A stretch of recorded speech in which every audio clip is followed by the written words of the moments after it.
안녕하세요. 여러분들의 반도체 멘토 정인우 인사드리겠습니다. 오늘 시간은 오로스 테크놀로지에 대해서 알아보도록 하겠습니다. 오로스 테크놀로지는 상장 이후에 상당히 주주분들을 좀 힘들게 했던 주식인데요. 과연 어떠한 이유 때문에 그랬는지, 앞으로의 전망은 어떨지 오늘 시간 자세히 알아보도록 하겠습니다. 오로스 테크놀로지는 이제 회사 이름을 따가지고 OL로 시작하는 계측 장비를 납품하고 있는 회사인데요. 이 제품의 매출이 90%, 80%를 유지하고 있다가 2023년 상반기 들어서는 해당 매출이 떨어지면서 다른 매출이 증가한 게 아니라 해당 매출이 떨어지면서 매출 비중이 더 줄어들었어요. 상당히 좀 아쉬운 일이죠. 그래서 이게 주가에 그대로 반영되었다고 보시면 되고요. 왜 이런 현상이 발생했는지 앞으로의 반전은 어딜지 알려드리도록 하겠습니다. 먼저 해당 장비가 사용되는 공정을 보면은요, 반도체 8단계 공정 중에서 주로 이 포토 공정에 사용된다고 보시면 됩니다. 포토 공정 때 이제 노광이라는 작업을 하는데요. 노광 작업은 이렇게 반도체 웨이퍼 칩에다가 빛을 쏴가지고 회로를 이제 인쇄해주는, 설계해주는 작업을 이야기합니다. 근데 이 작업을 계속해서 이렇게 반복을 하면서 웨이퍼를 쌓아가야 돼요. 근데 중요한 거는 이 웨이퍼마다 회로가 이제 똑같이 새겨져 있는지 이거를 봐야 되잖아요. 그러지 않으면 불량이 되기 때문에 수율과 직결되는 문제가 되겠습니다. 반도체 수율을 관리해주는 계측 장비라고 보시면 되고요. 이 계측 장비를 통해 가지고 패턴이 제대로 정렬되어 있는지 그거를 확인하는 장비가 되겠습니다. 이 장비 같은 경우에는 이제 전 세계적으로는 미국의 KLA라는 기업이 압도적인 시장 점유율을 사실 갖고 있고요.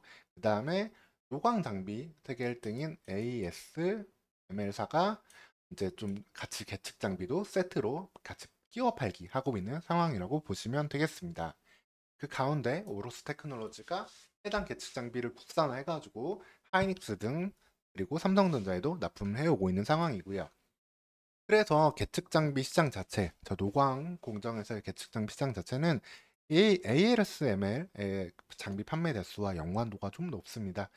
ASML은 참 꾸준히 성장하고 있고, 뭐 알려지기로는 세간의 슈퍼을 제조업체들을 상대로 장비를 팔지만, 그래서 을 기업이지만 더 힘이 센 을 기업이라고 얘기를 하는데요. 그 기업이 많이 팔수록 계측 장비의 수요 또한 똑같이 늘어나는 상황이기 때문에 오로스 테크놀로지의 매출액도 같이 증가했던 것을 볼 수 있습니다. 다만 2022년부터는 좀 아쉬운 모습이 나오는데요. ASML은 성장하지만 오로스 테크놀로지는 좀 역성장하는 모습이 나오고 있죠. 2023년 상반기까지도 그렇기 때문에 전체 시장 파이가 성장을 하고 있어도 그 안에서 같은 걸 가져가지 못하고 있는 어려운 상황에 처해 있고, 이게 현재 주가 부진 영향을 미쳤다고 보면 되겠습니다. 물론 반도체 사이클에 따라가지고 반도체 사이클에 준화됐으니까 오로스 테크놀로지도 힘든 거 아니야 얘기할 수도 있는데 맞는 말이기도 하고요. 다만 그러면서도 그 영향을 더 크게 받았다. 음으로써는 회복을 했을 때 수혜를 받을 수 있는 뭔가가 더 필요하다라고 보시면 되고요. 그에 대한 반전의 계기는 계속해서 준비하고 있는 오로스 테크놀로지가 되겠습니다. 어떤 부분에서 만들고 있냐 말씀을 드리면요. 오로스 테크놀로지는 이번에 2023년 10월 6일 날 새로운 장비를 삼성전자에 납품을 했습니다.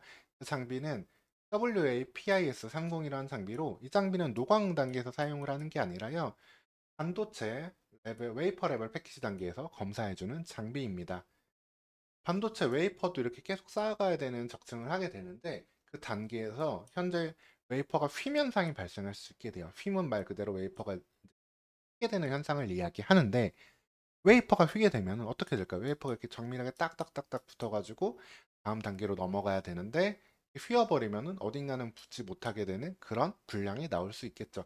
이 단계에 대한 검사 필요성이 최근 더 높아지고 있기 때문에 여기에서 필요한 계측 장비를 납품하는 데 성공을 했습니다.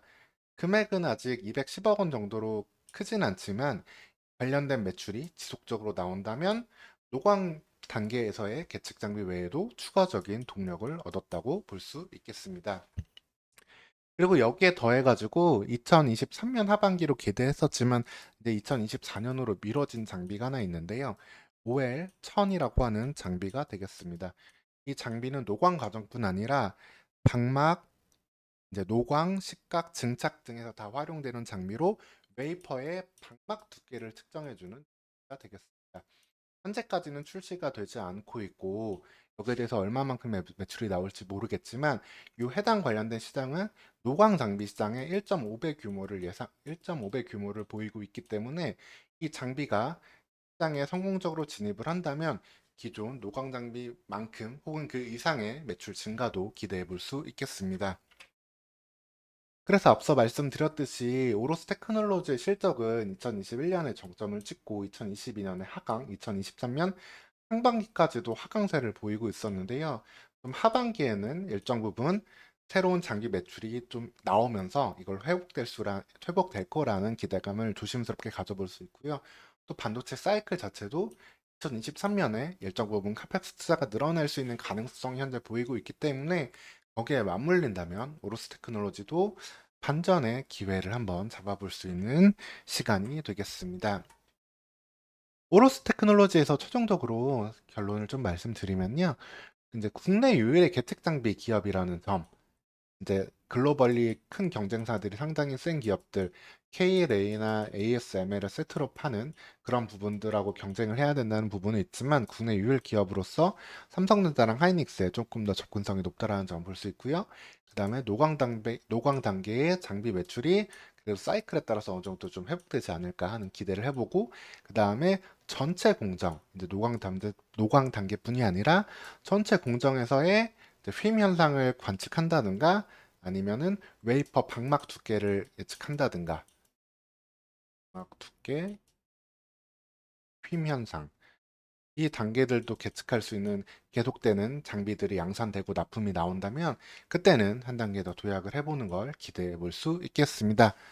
이상으로 오늘 오로스 테크놀로지에 대해서 말씀드렸고요. 추가적으로 궁금한 점 있으시면 댓글 남겨주시고 다음 시간에도 또 좋은 영상으로 찾아뵙도록 하겠습니다. 오늘도 시청해 주셔서 감사합니다.